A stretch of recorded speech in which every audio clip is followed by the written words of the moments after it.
Genesis 12, verse 7, it says, Then the Lord appeared to Abram and said, To your descendants I will give this land. So God just directly appeared. Just like on Mount Sinai, God appeared to Moses. It wasn't a dream, it wasn't a vision, it was an actual appearance. We have another one, Genesis chapter 17, verse 1. When Abram was 99 years old, how old was he? 99.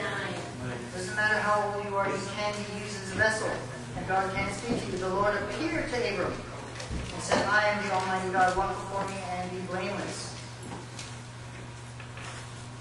Genesis 32. Does anybody remember what happened in Genesis 32 with Jacob? You don't remember? Turn to Genesis 32.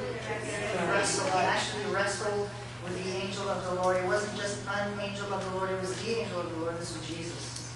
He actually wrestled with Jesus. He handled him. So God appears to us through dreams and visions, and then He can appear to us through personal visits. This is special revelation. So it's selective. Number 2, special revelation is also, jump ahead, it's redemptive.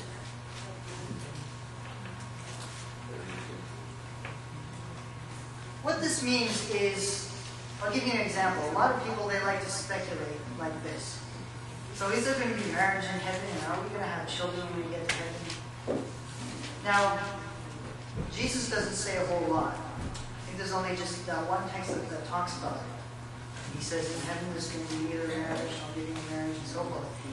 But we human beings, we like to speculate a lot. But really, God has not given us very much light on that matter. Here's another thing that people like to speculate. We like to daydream about heaven and what it's going to be like. And that's, we're here. God is going to save us into His heavenly kingdom. That's what we're waiting for, right? So it's wonderful to think about it. But then we think about, okay, well, what are the other worlds going to be like? And what's this going to be like? And that going to be like? And, here's a question that I get sometimes that I refuse to answer. They're like, well, are we going to be, going to the bathroom when we get to heaven? And the fact is, the Bible doesn't tell us. The Bible doesn't tell us a lot of things because it doesn't matter for our redemption.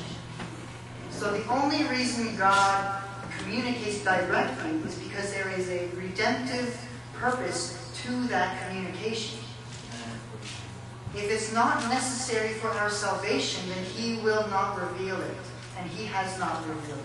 There are going to be so many things we discover when we get to heaven that have not been written in the Bible because it was not necessary for our redemption. So first of all, special revelation is selective. And those selected few have the responsibility to spread that knowledge to others. And number 2, special revelation is redemptive. God is not going to give us unnecessary information. If it's not in the Bible, then don't speculate on it. It's not important. And number 3, I just have to let you know also that revelation, special revelation is partial and progressive. Now don't get me wrong here. Truth is not progressive. Revelation is progressive. Truth is for eternity. Truth has never changed and will never change. But the revelation of that truth is partial and progressive. And here's an example. Hebrews chapter 1. I'm going to unpack this a little because it's important to understand. Hebrews chapter 1, verses 1 and 4. It says here, God, who at various times and various ways spoke in time past to the fathers by the prophets. God speaks in different ways in different times. And in 1 Peter chapter 1, this is really interesting. Understand this. 1 Peter chapter 1,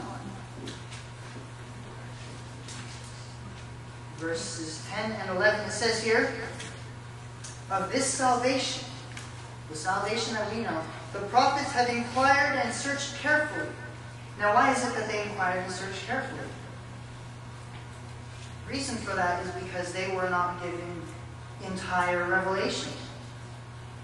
They were given partial revelation, and through the ages, through hundreds of years and even thousands, God will give a little more and a little more and a little more until we can piece it all together in the Bible. That's what makes the Bible so beautiful. It was written by so many different people, from kings to farmers, rich people, poor people, from all sorts of people. But when you put it all together, it gives us a great big picture of redemption. So, who have inquired and searched carefully, who prophesied of the grace that would come to you, searching what manner of time the Spirit of Christ who was in them was indicating when he testified beforehand the sufferings of Christ and the glories that would follow. The Old Testament prophets, they understood parts of the gospel. They didn't understand everything, and they searched and inquired and said, well, what does this mean? What does this mean? Revelation, special revelation, is partial and progressive. Here's an example of this. The Reformation. Through the Dark Ages, the knowledge of the Bible truths and doctrines were lost. The Bible was hidden from people. But around the time of Martin Luther, he was one of the first reformers. He was the first major Protestant reformer. He discovered that we're saved by grace through faith. And he started preaching and teaching it. Now, did Martin Luther keep the Sabbath? Anybody know if he kept the Sabbath? No, he didn't keep the Sabbath because he didn't know about it. Right? God gave him a certain message and said, I'm going to give him this light. And he is going to preach this light. We're going to be able to meet Martin Luther one day, and he's going to meet us, and we're going to have some amazing discussions with him. And to John Calvin, God gave some revelation. And to all the Protestant reformers. And then came the Seventh-day Adventists, and God gave them Ellen White and gave us the Sabbath. Well, actually, He gave the Seventh-day Baptists the Sabbath, and we learned it from the Seventh-day Baptists. And then we learned about the sanctuary, right? And this is 100 years ago, and which is several hundred years after Martin Luther. So Martin Luther didn't have everything, but he had some. And ever since the Reformation, hundreds of years ago, God has been giving more light, baptism by immersion, prophecy, Daniel and Revelation, the sanctuary, the Sabbath, the ordinances. He's been giving more and more and more in preparation for His second coming. And the reason God does this is because, let's say you're sleeping, and you just start to stir, you just start to wake up. It's the middle of the night, it's midnight, and let's say someone comes into your room and turns on the light. What are you going to do? You're turn off the light. I can't see it. It hurts. It hurts, right? So too much light all at once hurts. When the Apostle Paul, when he was blinded, the reason he was blinded by all that light is because Jesus revealed His glory to him. And it was too much for him to bear, and he was blinded. So God, 600 years ago, began this Reformation to prepare for the second coming. And here we are, the last of the movement. And I believe that God intends to finish His revelation with the Seventh-day Adventist Church, particularly the 144,000, whoever they are. I don't know everything there is to know about the 144,000. It is clear that there will be a people who are going to be ready for when Jesus comes. I want to be one of the people who's there when Jesus comes, don't you? And so Revelation is partial and progressive. Matthew 13, verse 17. Jesus Himself says, many prophets desire to see what you see. He's telling the Pharisees, He's telling the people. The prophets of old desire to see what you see. You're seeing me. You're seeing God in human flesh. Proverbs 4:18, the path shines brighter and brighter for the righteous. You follow the light that you have, and God will give you more. And then God will give you more and more and more, and your path will just go brighter and brighter and brighter.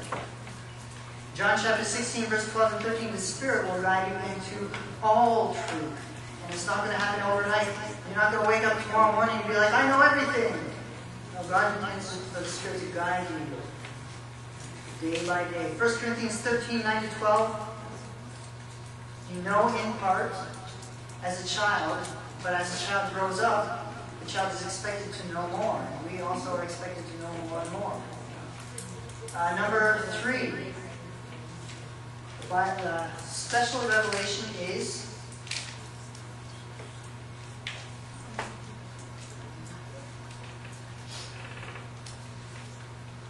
accommodative.